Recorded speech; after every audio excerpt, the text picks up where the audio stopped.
All right, it is the B Block Podcast. I am your host, Brandon Scott. Appreciate you for joining me. Make sure you subscribe on the YouTube page and find us wherever it is that you get your podcast. But in the meantime, I'm glad to welcome in another guest. Haven't been that long, actually. We actually did this just a few weeks ago, but I think it's a perfect time now to bring in my guy, Chancellor Johnson, man. Always a good time. Appreciate your time, man. How you living, Chance? I'm doing well, man. And since we've done it twice this month, we gotta do it twice next month. We have to. We have no Yeah. choice. It's like by default. You know what I mean? Yeah, man. We gotta keep the thing rolling, man. I'm actually curious because obviously I follow you on social media, and I saw you mention that your pops wasn't really all that into the conference championship game. Mine was the same way. I'm curious, were you able to convince him to watch? Did you even try? Did he end up watching? How did he spend his championship Sunday? As a Yeah. as a as a Texans fan, I should point out. Yeah, I don't think he tried. However, since it was, most people, here in the Houston area, you didn't really go out of your house much since with the snowstorm coming in or the cold front coming in, I should say. So I think he ended up catching some of it. And, I think he caught the NFC Championship game, but I don't blame him. He still has a sour taste in his mouth after what happened, to the Texans just a week ago. Especially when you consider the Texans had their best opportunity ever to get to the Super Bowl, and we saw the team that they lost to. That you feel like, hey, they hadn't won that game, like they could have beat the Broncos. And so, yeah, to my dad's point, I think he represented many Houston Texans fans on Sunday afternoon. Yeah, so this part wouldn't have been the Texans' fault, and we'll talk about the Texans in a little bit. But man, I was just disappointed in more so like the actual matchup that we got, right? Aside from the fact that it wasn't the Texans, I think that was like salt in the wound. You had a week to kind of stew on that. But man, I don't know if it was different for you, but I'm just gonna be straight up. I did a live after the conference championship games last night, and we're recording this on Monday morning or Monday afternoon. But I'm gonna be honest, man. I watched every snap of the NFC championship game. I nodded off in that eight. Really? I nodded off. I did. Look, it's cold. I'm stuck in the house. I'm kind of just chilling. I hadn't really left the house since the day before. I'd been in there all day. And by that point, man, I don't know. And I was rested. I'm gonna be honest. I was rested for the NFC Championship game. So I think that was more so what it was for me. Were you actually entertained by the AFC Championship game? I'm curious. Before we get into some of the U of A stuff, and we'll talk some Rockets and some Texans. But I'm curious, were you entertained? I know the NFC Championship game was entertaining, like objectively. But did you like it? There's a lot of debate about like snow games and all of that. Were you into this game?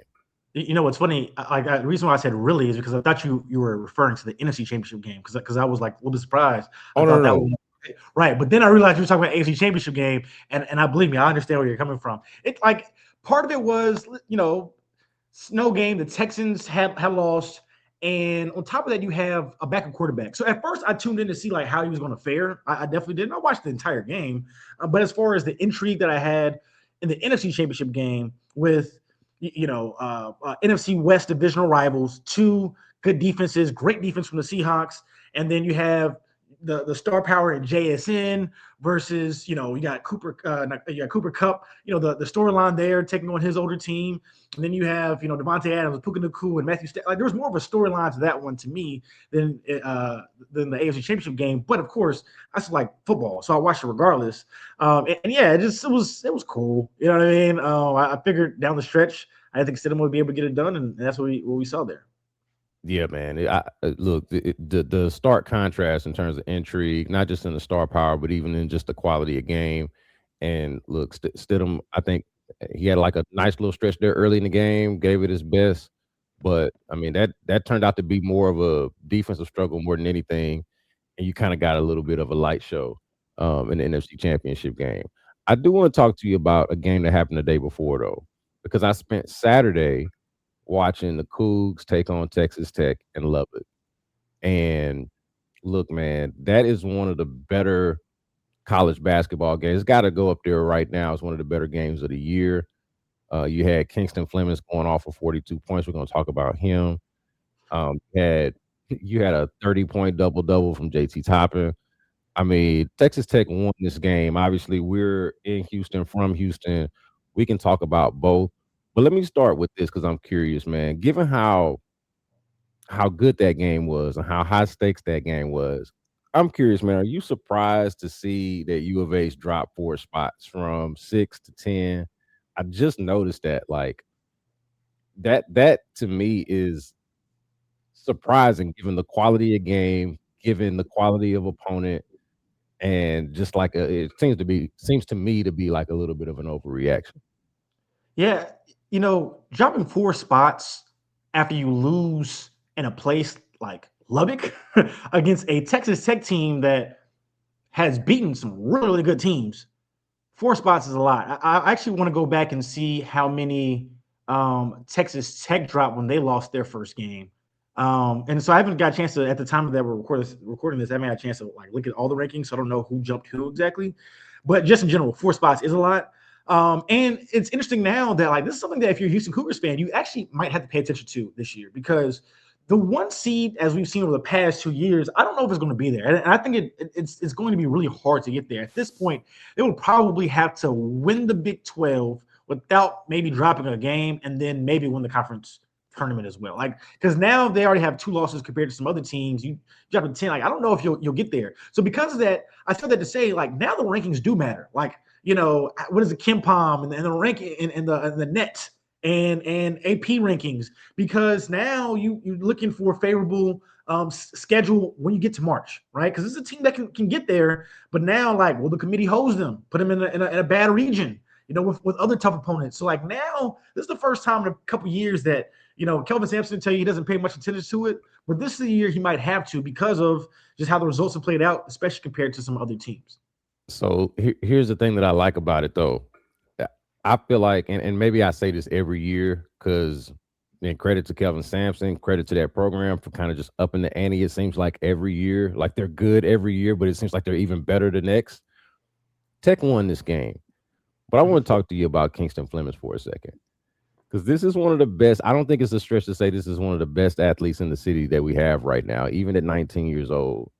What did you think about the way that he got his 42 over the weekend? Because what's incredible is he is an every level scorer, man.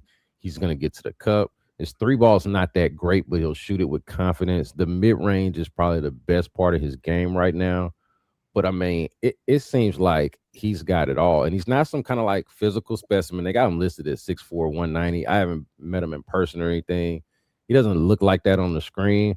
But if he is, like, it's just like his game is so pure. What did you think about how he played on Saturday? Because I thought it was impressive. So I'm going to stop you right there because I want you to double check and make sure I wasn't tripping. Because you mentioned like his 3-point jumper isn't the best, but he can shoot it. He's shooting 40% from deep. Like Yeah.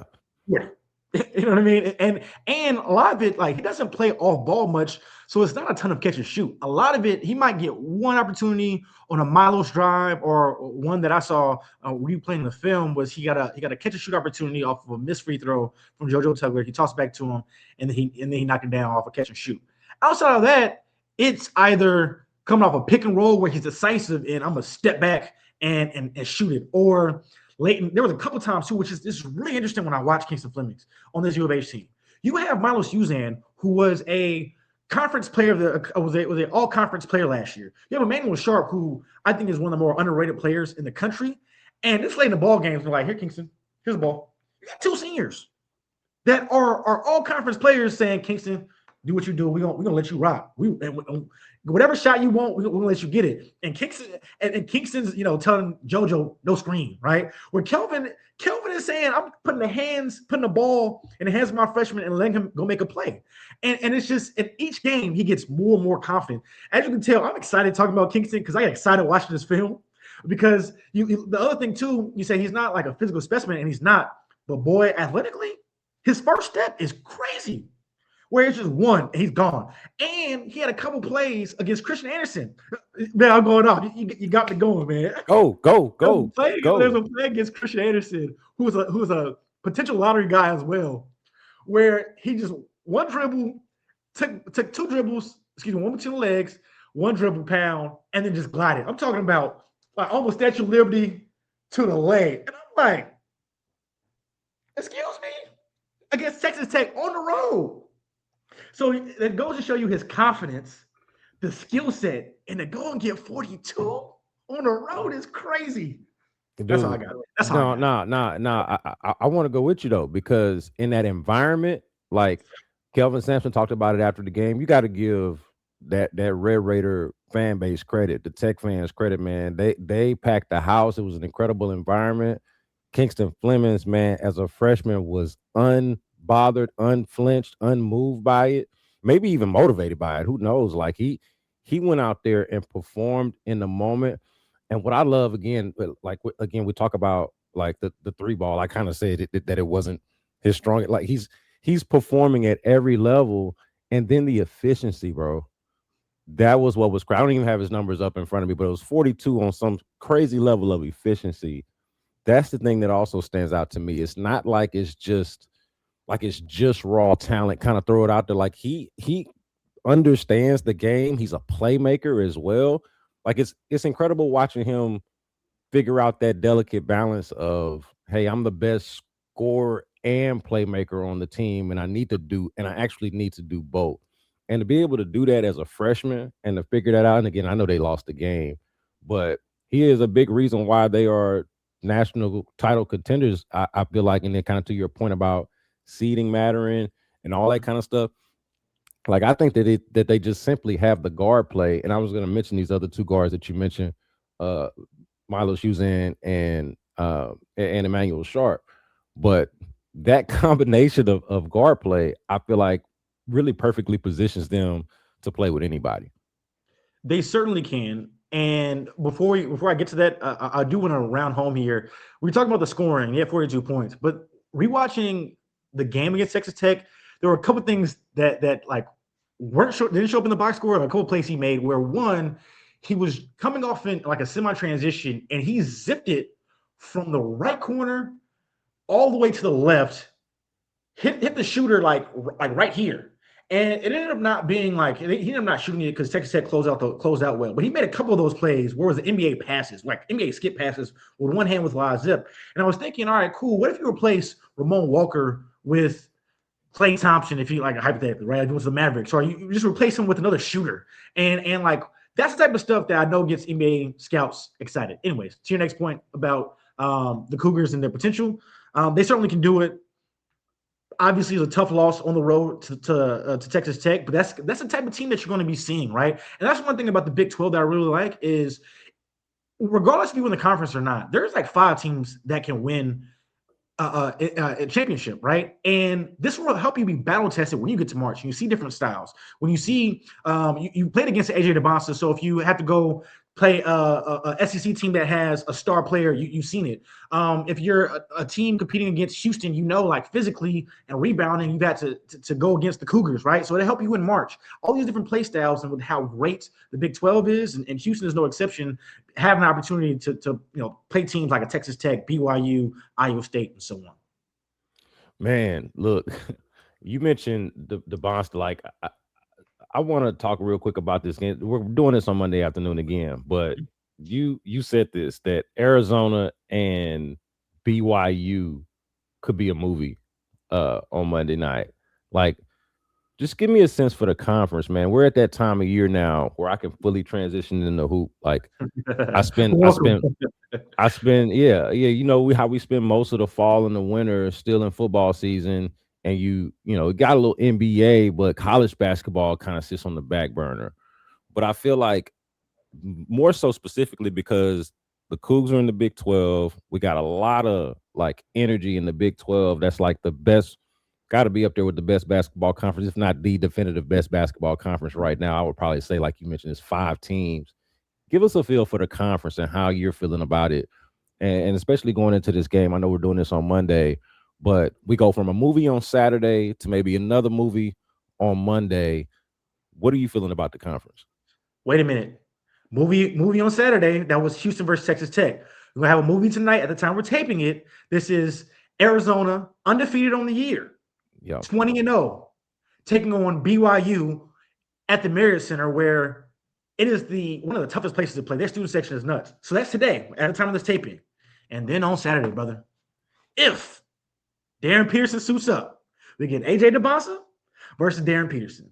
And so movie after movie after movie, grab your popcorn, right? As far as the Big 12 goes, I mean, that just goes to show you how deep the conference is. You have so many great teams, so many great players. I mentioned, because I think there's like at least 5 teams in one conference that can legitimately go to the Final Four. I go to Arizona, number one, Houston, Iowa State, who have bounced back after losing their last after losing back-to-back games. You have Kansas. When Darren Peterson is healthy, they can beat anybody in the country. And then I'm blanking on somebody else. And I'm sorry. You said But you mentioned BYU. yes, if I didn't, BYU is the other team as well. Because outside of AJ DeBonson, you also have Rob Wright III and Richie Saunders. They have the best trio in the country. The other team I forgot to mention was Texas Tech. That was the other Texas team. Tech, of course. We just saw Christian Anderson and JT Toppin, best duo in the country. Christian Anderson in both games was quiet against Houston because it's Houston and they made it a point to take him out of the ball game. But he looks like a mini Damian Lillard at times. Like that's the guy I mentioned can go like a lottery. His draft stock is shot up. Great player, can shoot off the bounce, get to the rack, has some athleticism. And then you have JT Toppin, who even with DeBonsa and Darren Peterson and Kingston Flemings, I think as of right now he's still the Big 12 Player of the Year. Can go back to back. Since you mentioned Toppin, give me your Toppin Zach Randolph comparison that you did on Twitter that I saw. What is that scouting report and that parallel that you're making? Yeah, it's funny. Other than the left hand, of course. Yeah, it's funny because I really wasn't making it a point of there. It had the same skill set. It was just kind of more of the joke of when he was at the free throw line with DeMarcus Cousins, and it was the viral video where he goes, "Where I'm from, bullies get bullied." And I was making the point to what we just saw against Houston, where he had 32 and 12, or excuse me, had 30 and 12, and usually Houston is the bullies, and this time they got bullied by JT Toppin. And the more I think about it, though, there is some similarities, where he can step out and he can shoot it. It's not really his game, but back to the basket, he's tough. He's a bruiser in the paint, but he's got some finesse to him. Has a left and a right hand, primarily left. So there is some of comparison there. But Kelvin Sampson said it the first time they played. He said, with all the talk about everybody else, I wouldn't trade any of these great freshmen in for a guy like JT Toppin because he's that good. Does it on the boards, can finish in the paint, and he's a good defender at the rim as well. So he's a guy that I think he has another year. He can come back if he wants to, and he's a just all around great college basketball player. All right, so I want to round out our college basketball U of H discussion by going back to the Emmanuel Sharp, Milos Uzan stuff because I'm curious of how you've seen. It's fascinating to me, as we were mentioning earlier, how Kingston Flemings has been able to sort of take over this on-ball role at such a young age. They were even talking about this on the broadcast of how they weren't sure exactly even when he got there how much it would be Flemings versus Uzan on the as far as on ball. And it looks like, and I know Uzan didn't have his best game, and Emmanuel Sharp is their leading scorer, if I'm not mistaken. But it seems like they have had to make it, maybe not as much Sharp, because he's kind of still playing his same role. But Uzan is going from, it looks like he's going from his role previously to sort of more of the LJ Cryer role, and that Flemings has taken his previous role. I'm just curious of how you've observed them navigate that. And just what kind of season you think that these veteran guards are having? Yeah, well, I'll start with Emmanuel Sharp. Once again, I think he is one of the more underrated players in the country because he can go out and give you like consistently 16 to 20 points. On top of that, he's willing to guard your best player. And really, if you play at U of H, everybody has to. But Emmanuel Sharp is a guy who will be a all-conference defender as well. And so I think Sharp, one of like missed consistency, and he's kind of always been that way in his time as a Houston Cougar. As far as Milos Uzan goes, I've talked about him a few times because I have been a little bit disappointed in him because of I know how talented he is. Like after the year he had last year, we had a slow start to the season. He was acclimating to U of H. That he hit the second half of the season and he like turned it up a notch. And there was a point where like I thought he might go pro. And then the tournament came and he kind of cooled off a little bit. Still an instrumental part to their success, but it wasn't having as many moments as he probably would have liked in order to get to the NBA. So then he went to test the NBA draft waters, and we have seen that over the past couple of years. We have seen that with Jamal Shed, who went and tested, became an All American. We saw that with Marcus Zasser, went tested, became All American. And this year, I understand taking a backseat to Kingston because Kingston is that good, but there are times where I feel like he does lack aggression. And I know Kelvin has openly talked about like he has been happy with what he's gotten from Uzan. He provides a lot of value in some other spaces, but I think once again, if you want to win a conference championship in the Big 12, if you want to go to Indianapolis and pick up a national championship, I think Uzan has to be a little bit more of a 1-2 combo. Or obviously you had that Emmanuel Sharp, and the ball's going to be in Kingston Fleming's hands, and it's great that he can go get 42, but I also think he doesn't have to, right? Because Uzan is that talented. It's not always about putting the ball in the basket. It's about creating for others. And I think sometimes he's just really comfortable with letting Kingston rock. And I'm just a little bit more surprised to see that coming from a senior.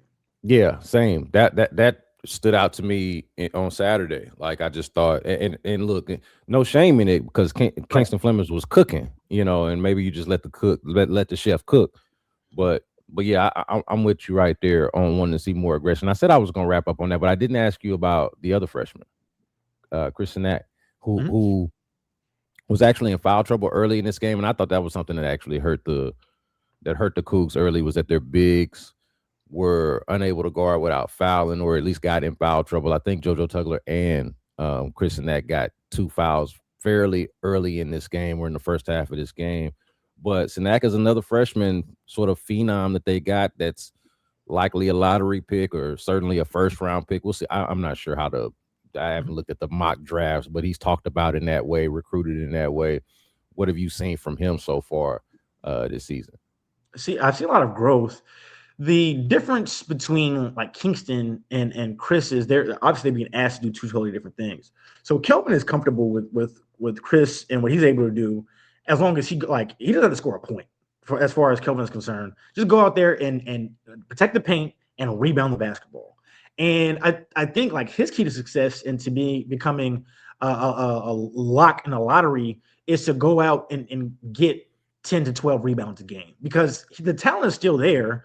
And he has some game to him to where he can step out like from the elbow in mid-range and knock it down, even though the NBA don't really see that a ton as much anymore. His developing his 3-point jumper as well. Like he can shoot it fairly decently if you leave him open. There's even times where they'll have him do like a down screen and he'll pop out or pick and pop. They're very comfortable with him taking that.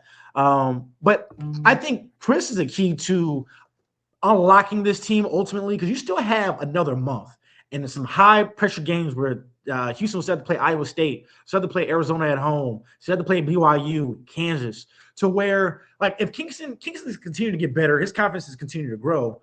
But if Chris can flip a switch in the month of February as we get into March, I think that makes Houston that much more dangerous. And I'll wrap up on this point with this one.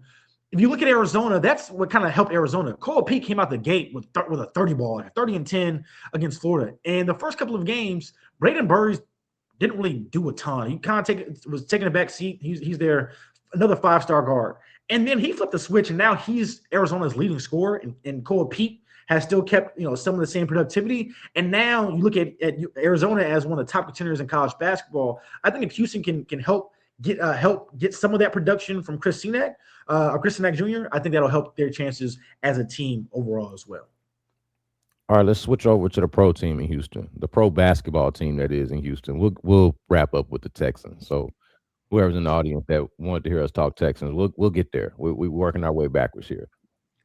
Can the Rockets? A simple question here: can the Rockets survive without the traditional point guard? Something that people have been asking ever since Fred VanVleet went out, but I think it remains a prevailing question. I'm gonna ask you about Reed Sheppard in a minute. So if you want to get into him, you can. But that's my first question to you. Do you think they can survive without the traditional point guard? Define survive. Survive would mean at the very least. So survive in terms relative to the expectation, right? And I think the expectation was that they would at least be a top 4 seed, that they would host a playoff series. So let's say that can the Rockets make a top 4 seed without the traditional point guard? I want to say no. I think that if you lack in areas, you have to make up for it in other areas, right? And so point guard play in general this season hasn't been great. If at worst it's been up and down. Actually, at best it's been up and down. And the thing with the Rockets has always been their offensive rebounding. Now they're missing their best offensive rebounder in Steven Adams, who might miss, a good chunk of the season, like That's a large amount, probably the rest of it. probably the rest of it. Yeah. And so, what other ways are you making it up in? On top of that, Jabari Smith, who had a nice game against the Pistons, he's taking a lot of flack lately, but I think the Rockets were expecting more from him. And so, when you lose Fred VanVleet, and knowing that at the beginning of the year, and I think we talked about that kind of going to the season was like it kind of helps that they at least they know off rip, right? It's not like middle of the season they have to make adjustments. You have an entire season to figure it out. You need other players to step up in their roles, and Reed was kind of a no brainer, like obviously because somebody has to do the handle the ball. But all right, what other ways are you making up for it and what you lack? And it would have been nice to see that from Jabari Smith because you've gotten what you expected to get out of Kevin Durant, if not more, at age 37, right? Alp, when he's been healthy and been in the lineup, he's been good for you. But you needed somebody else. Tari was able to do it early on, then he got hurt, and he's still been very productive for the Rockets. But when Jabari plays well, they win. When Jabari doesn't, they lose. It's kind of been that simple. And so, to me, that concerns me. And so, if you ask me if they'll be able to survive, as of right now, I say no. All right. So you mentioned I almost want to share my screen, but I don't want everybody to see all my notes. But I actually have this written down. Literally, I was going to ask you this, and because you brought up Jabari. Jabari Smith Jr. is going to be fine, right? Like that was my question, and this is what led me to that, because I feel the exact same way that you do, and so interacting with all the Rockets fans, everybody's like, either down on Jabari or concerned about Jabari, and I have been a Jabari stan literally from day one, man, from the very beginning. Now I don't think I got too extra and crazy with it. I know some people did, but like I've been in like in front, and honestly, man, he is a good player. He is a good player, but I've said this about him, man. No matter how good he's ever been since he's been in the league, I've always found myself wanting more or feeling like there's more there. And then this year, man, it's a simple matter of not knocking down shots that are like just supposed to be not automatic for him, but per scouting report. And I think, before this year, I think he was really respected in this way. Like people respected him as a shooter. And it's been up and down with the shooting. And then this is something I was talking about on Locked On Rockets, or that was brought up on Locked On Rockets, a podcast I was doing, was that sometimes it seems like lack of shooting ends up impacting everything else. Like you could always kind of rely on the defense. You could rely on the shooting, or even when you couldn't rely on the shooting, you could rely on the defense for the most part. But it seems like this year, when the shooting's not there, it's affected the defense. And that's what I really liked about him in the Pistons game, was that he was that, like, he played well defensively, and he was like that personality force too, like the non-back down, the dog it in him. Like you want to see that from somebody. And I thought he showed a lot of heart there.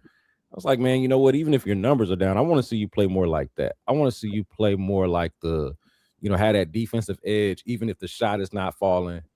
Granted that the shot is eventually going to fall because you're a natural shooter. So, I'm curious on what your level of concern for him is. Do you think it's just a matter of a slump, or because to me, like you said, it's been pretty simple. When he plays well, they win. When he doesn't, they don't. I think it's going to be critical that he actually plays well if they're going to get anywhere, point guard aside, honestly. Absolutely.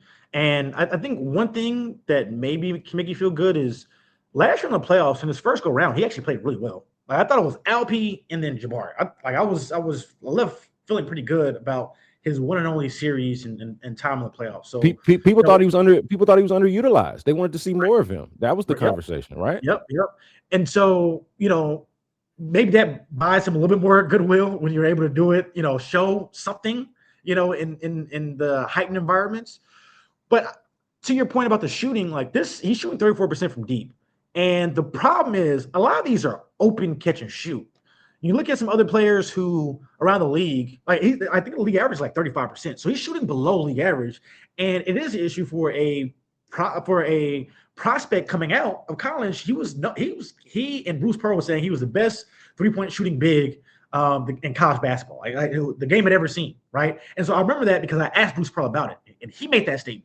So to be the best, 3-point big man in college history, so you say from Bruce Pearl, to now shooting below league average, that is a problem because like they're not really asking Jabari Smith to do a ton of other stuff offensively, right? And you have a hub in Alperen Sengun who will likely be an all-star. You have Kevin Durant, who's Kevin Durant. So go make an open jumper. And at this point, teams are been picking poison this year. It's picking poison in the NBA a lot of times, and teams are electing to say our poison is going to be Jabari Smith, and he hasn't really poisoned a ton of teams at times, and so that's kind of where we're at right now. And so I do believe in Jabari. I really like Jabari as a player, but the Rockets ultimately they do need him to do more in order for them to get to where they want to go. Would you start Reed Shepherd if it was up to you? Yes, because the Rockets ceiling is just higher when he plays, and just when he brings you, even if the jumper isn't falling, because he didn't shoot the ball great. I think it was like 1 for 8 against the Pistons, and he still found a way to make impact. He went off in that third quarter though. He did went off in that third quarter, and then he hit Cade Cunningham with the and he froze him. Yes, I mean had him stuck in cement. And Cade Cunningham isn't a bad defender. I'm not saying he's Gary Payton, but it's like Cade Cunningham isn't a cone. And also, this was late. This was the fourth quarter, I believe. So now if you don't play defense before, you're playing defense now. And it was a close ball game, and he hit him with a herky jerky there. So, to answer your question, I would start him, and he's been playing better. You look at we were both there for that San Antonio Spurs game, I believe, and when he went off, especially like in the third and fourth quarter, he was a catalyst, and he brings a certain juice and energy. And yeah, when the ball goes in from Reed Shepherd, it just hits different for the Houston Rockets. Yeah, man, I agree. Like he's got a skill set that I don't think they can exactly replicate it, and really even more so, I say like, because of their offense. I've been making this point, man, because the offense is, to put it delicately, is fairly simple. Like it's mostly, KD ISO, Sengun post up or ISO, and sometimes Amin Thompson downhill, but that's pretty much it, so like there's not a whole lot to it. And here's somebody, like if there's not a whole lot to your offense, I feel like what you need is more guys who can create, and guys out there with them, whoever that guy is, whoever those one or two creators are out there. You need guys that can space the floor, a la what Jabari Smith Jr. is supposed to be, right? So like you need that constantly, whether it's Kevin Durant, whether it's Alperen Sengun, and obviously those guys can't be on the floor all the time. And especially in the case of Kevin Durant, I think it's important to be mindful of his usage and his minutes, and that's his own conversation, right? How much Kevin Durant is playing. I know he talks about, like, yeah, that's my job. I'm cool with it, but I do think that it's important to be able to take some pressure off of Kevin Durant, and also just have more options offensively, to not be as simplistic, and that's just what he is. They don't have, outside of the obvious guys, right? Kevin Durant, Alperen Sengun, and I mentioned Amin Thompson. He's almost his own kind of special thing. They don't have a lot of that, and Reed Shepherd provides it. It seems pretty simple. Like, just put him in the game, coach. Put him in the game. I don't know what you've made of his minute fluctuation, but to me, whatever it is that he's lacking defensively, or whatever his supposed shortcomings are defensively, the positives are just the upside far outweighs the downside to me. I know they hunt him on screens or like hunt him defensively and all of that, but I feel like he's improved there. And I feel like he's taken on that challenge. Now he has had, even that is up and down, right? Because you see improvement, then you see moments where it's not there. But to me, it's just worth that. It's worth that struggle. Maybe you can do some offense for defense rotations here and there, and I can see, okay, let's get Josh Okogie in for a defensive stretch. But by and large, and especially down the stretch, I feel like this is a dude that needs to be in the game. I liked it earlier in the season, or not even that long ago, where outside of the starters, he was playing the most minutes, right? And even sometimes playing more minutes than whoever that fifth starter was, whether it was the double big with Stephen Adams, who's injured now, as we mentioned, or if it was with Josh Okogie. And now it's not necessarily the case. Man, I'm watching that Pistons game, and look, we love Jay Sean Tate. All right. Mhm. Jay Sean Tate is like a Rockets OG right now. But when I saw him as the first dude off the bench and Reed Shepard was sitting over there, I was like, bruh, what is happening? I don't know what you thought about his minutes fluctuation, but I feel like it's a put him in the game coach type of situation. It's as simple as this. Okay. What were the expectations for the Houston Rockets this year? I'm asking that. What was the expectation for the Houston Rockets? I mean, I'm thinking at least like, win a playoff series, maybe even conference finals appearance. Like the way when I was asked about it, I said the only teams that I put ahead of them in the West were the Thunder and the Nuggets. Okay. So to that point, at worst, the expectations were for them to at least get to the conference finals and see if they can do something from there. Can they get to the conference finals as presented, not having Fred VanVleet without Reece Shepard on the court? They Oh can. no! Oh They no! can. No! They can. Absolutely So not. if you're if so, I said that to say if that was the expectations, and you know you can't do that without Reece Shepard, you're going to have to figure out how to make it work with him in the game because and on top of that, that was expectations going before the season started. Then we saw him play, and we saw the skill set and the talent that you drafted him so high for offensively. And you see when he gets going and he gets clicking like that, the potential of this team. So because of that, you have no choice, as you said, but to put him in the game, coach. And you got to figure it out. Whether it's defensively, like even if they lose games by trying to figure it out with him versus losing games by having Josh Okogie in the game. Like to me, because if that's what you're shooting for, you need to put yourself in a position to get there, and that's only by doing that with Reece Shepard. All right. So Kevin Durant.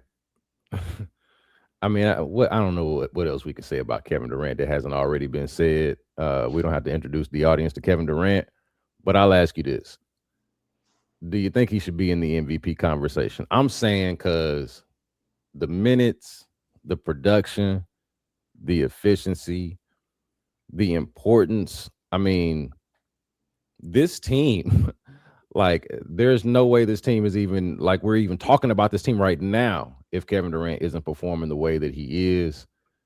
Do you think he should be in the MVP conversation? Which is maybe an odd question because it's different from saying, do you think he should win MVP Mhm. versus should he be in the conversation? Where do you sit on Kevin Durant's season and how it stacks up against his peers who are all younger than him? Right. Well, it's important to note too. Nowadays, you have to see how he stacks up against the eligible peers, right? And so, out of the guys who are eligible because of the games played, thing that they've set in the NBA, I think it's a yes. As you mentioned, the productivity and just the overall value that he's brought to the Rockets team, especially in a tough schedule where they played a lot of their games on the road as well. And what he's shown you, and he also has the moments too. We're still in January. We haven't got to the All Star break yet, but of course, in order to be considered for an MVP, you have to have the stats, you have to have the wins, and the other thing is you have to have some moments. And we've seen Kevin Durant have moments, especially even in the fourth quarter as well, when he's brought to this team as far as offensively and even defensively as well. At this rate, I think he certainly belongs in that conversation for sure. Yeah, I'm right there with you, and I don't think he's like I'm saying he needs to be the favorite or needs to Right, win right, it right. because SGA, and when we talk about eligible, right? Jokic got hurt, so he's out of the conversation. But SGA is probably going to win it.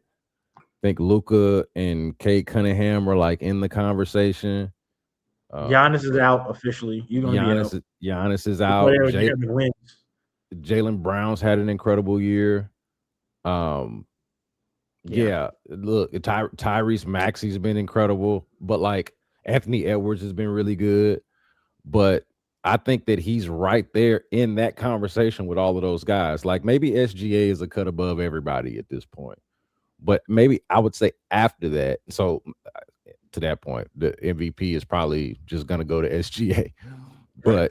But after that, I feel like he's right there with basically anybody else. Basically anybody else. Anthony Edwards, Jalen Brown, Luka Doncic.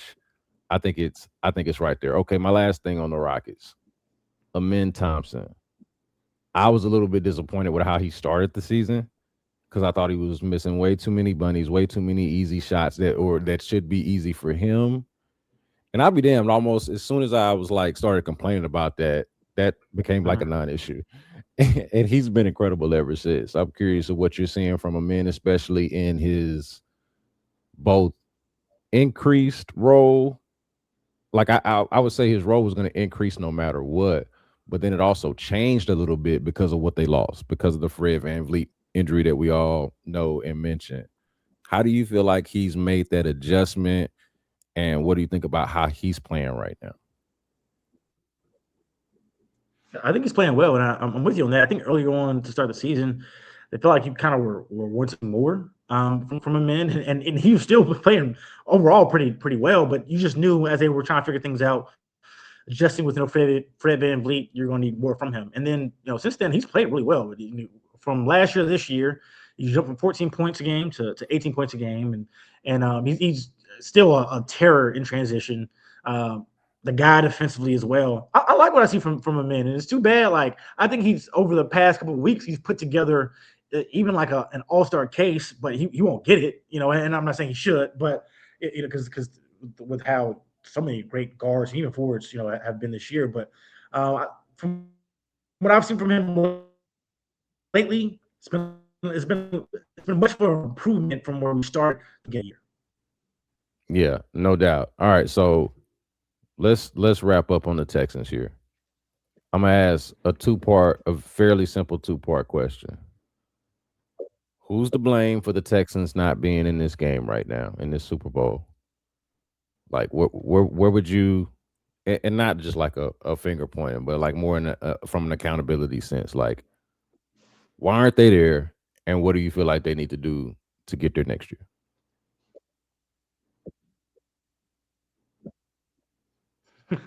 um, Listen, not to beat a dead horse here and kick a man while he's down, but it starts with CJ Stroud. When you look at what happened in New England, as great as the defense still played, there was opportunities.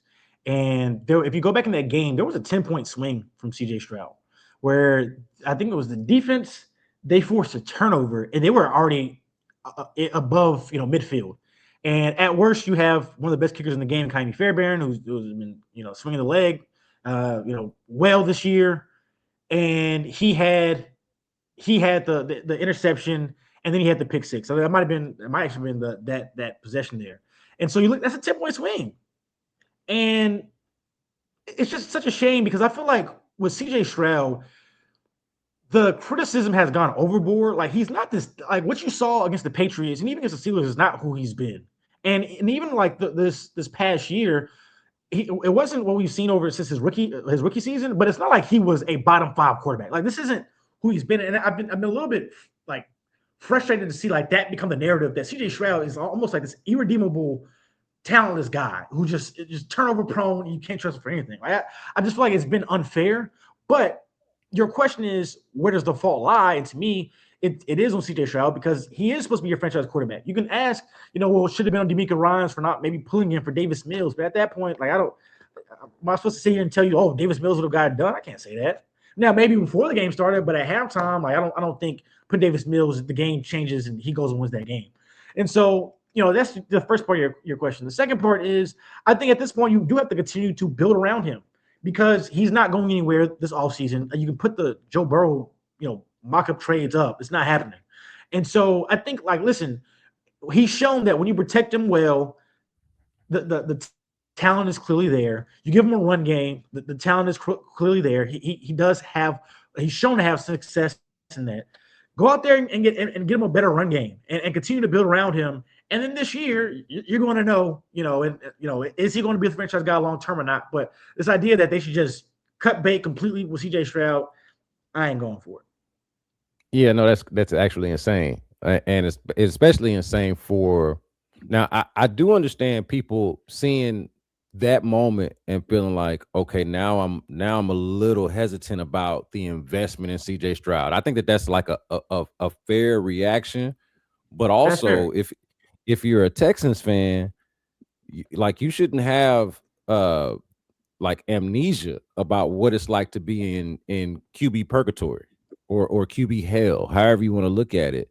But Texans fans have been there before. You know what that's like to not have your quarterback and not be sure where it's coming from. Like how you're going to get that guy. They've done that already. So you don't want to be in that situation, but it is where from a fan standpoint where like you're kind of benefited by that fifth year option, because if you are a little hesitant, you got the guy for a fourth year, for a fifth year, and look, to your point, the larger sample size says that he is worth investing in. That he is one of those quarterbacks that you would rather certainly, even if you're disappointed that he hasn't elevated from the rookie year, he has still played well enough to be one of those quarterbacks that you'd rather have than not. Similar to the Yeah. Trevor Lawrence contract at the time, and even the Tua Tagovailoa contract at the time. I know it hasn't worked out for Tua in Miami, but those contracts made sense. The Justin Herbert contract, those made sense because they were definitely quarterbacks that you rather have than not. My disappointment was that I thought the growth in CJ Stroud this year was actually him taking care of the football and having that sort of that governor of, look, I know I'm a playmaker. I know I can make every throw. I know that I'm prone to want to throw it downfield, but this offense is kind of, one of more of like dink and dunk. We talk on the radio about death by a thousand cuts. That's kind of the like the mantra. And if I can just simply take care of the football and make smart decisions, I don't have to necessarily be a gunslinger to win the game. And it's kind of interesting because it's like in some ways you might feel like that's neutering CJ Stroud, but at the same time, it is like helping him learn that delicate balance of playmaker versus custodian of the football. And I thought he did an incredible job of that for the most part. He had that, obviously missed 3 games because of the concussion, but especially when he came back, Davis Mills did this. I thought in the time that he was out there, that was the growth that I thought that I had seen in the quarterback. And so for it to end that way, I thought was an extreme letdown. But at the same time, you can't. I said this on the radio last week.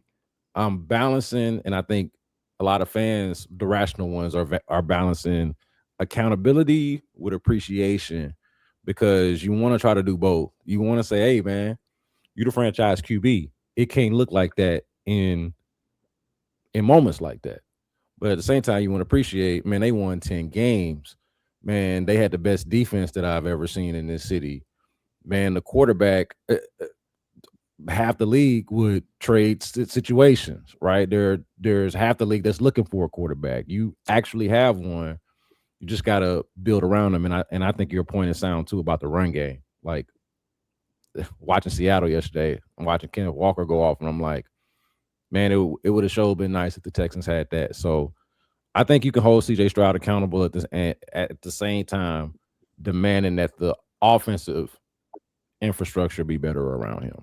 I think that's You know, where you kind of have to land.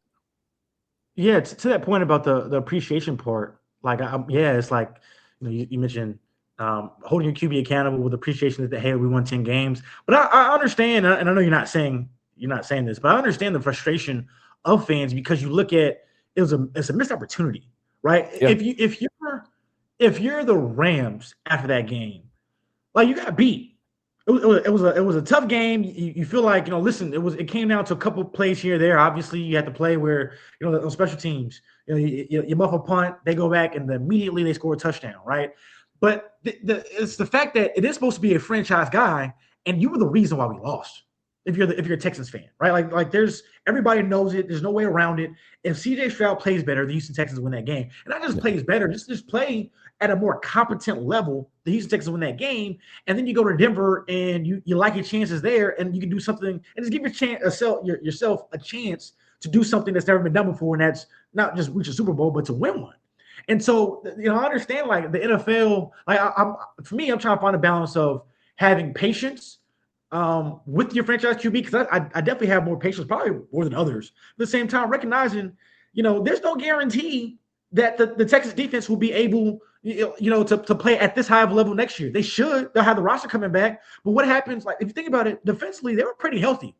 Like, none of their star players missed a large amount of time. You love what you have with Will Anderson. But, like, look, Danielle Hunter was fantastic once again this year. But at some point, like, their production will dip just because of age. Will it be next year? I don't know. It could be 2 years. But now you have to live to figure that out. Well, and also, you're gonna have to pay Will. Like Will. the benefit of Daniil's already a made man, so you have to pay him just to get him here. And Will, you drafted.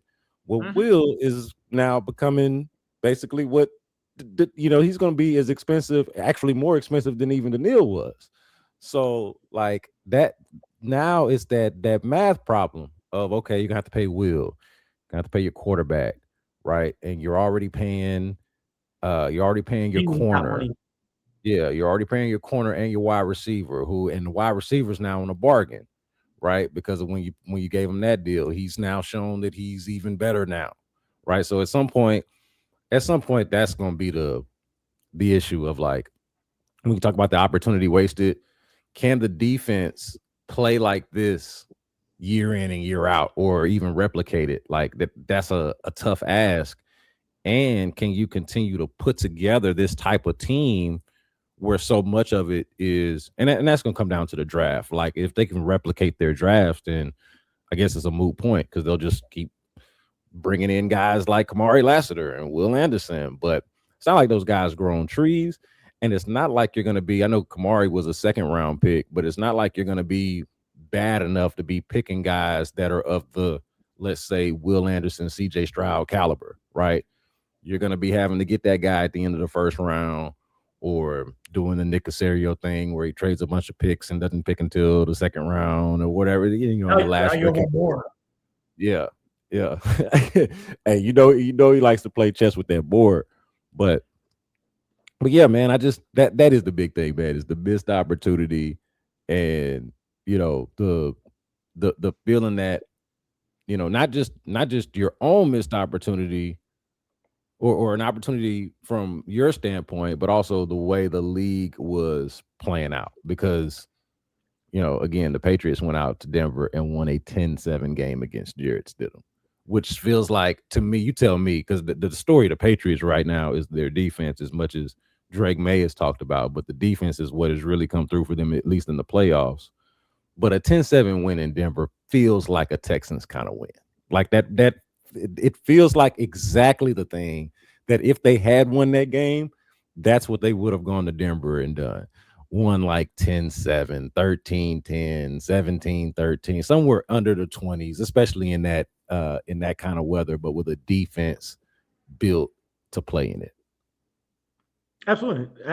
And it's just tough because, as I mentioned, it's just a missed opportunity. And like next year, maybe things go right with the Baltimore Ravens. Lamar Jackson gets his groove back officially. And then maybe Josh Allen and this new coach, they figure it out. Like now it's just, you just never have that opportunity again. And you have to deal with other factors. As I mentioned, there's no guarantee the injuries play out this way as well, right? Like, I think overall, they missed some guys, but like I mentioned, the star guys outside of like Mixon to begin the year, like Stingley stayed healthy. He played games, right? He was on the field, right? Kamari Lassiter, we thought going into that postseason was the second last game where it didn't look too good. Jalen Petrie was able to stay on the field, right? So, like, you just never know. You look at the 49ers, they lost Fred Warner. Like, you lose stars every day. People get hurt every day, B. You know what I mean? And so you just never know how it's going to play out next year. Chance, tell the people where to find you and what you're working on, man. Chancellor TV on X, unfortunately, that site. And then look, I would say Chancellor TV on TikTok as well. But that site, I don't know if you've been on it or how much you're on it, but that's been wonky over the past 48 hours. Like it's not even moving. So now I'm all in on Facebook and Instagram. So Chancellor TV on there as well. So, but my brother, appreciate you for having me on. Hey, millennial social networks, assemble, baby. Let's go, Facebook. Hold up. Facebook content like it's 2016. I ain't mad at you. All right, Chance, man. I appreciate you, man. Especially extending the time. Stay warm out here, man. I ain't left my house. Like I said, I ain't left my house since Saturday. I don't know how much money they're gonna have to pay me to leave my house, man. But as Southerners, man, we don't need to be out here on these icy roads, man. So, Not at all. so be safe, man. And I appreciate your time, brother. My God, thanks for your time, man. All right, y'all. That's Chance Johnson, holding it down. Big 12 Network, formerly a KPRC, doing this thing, man. Look, I appreciate the audience for joining. Make sure y'all subscribe to the YouTube B Block Podcast, also wherever it is that you get your podcast. Doing our thing over here, man. Want to again thank Chance, thank you, and look, man. Till next time, y'all be good.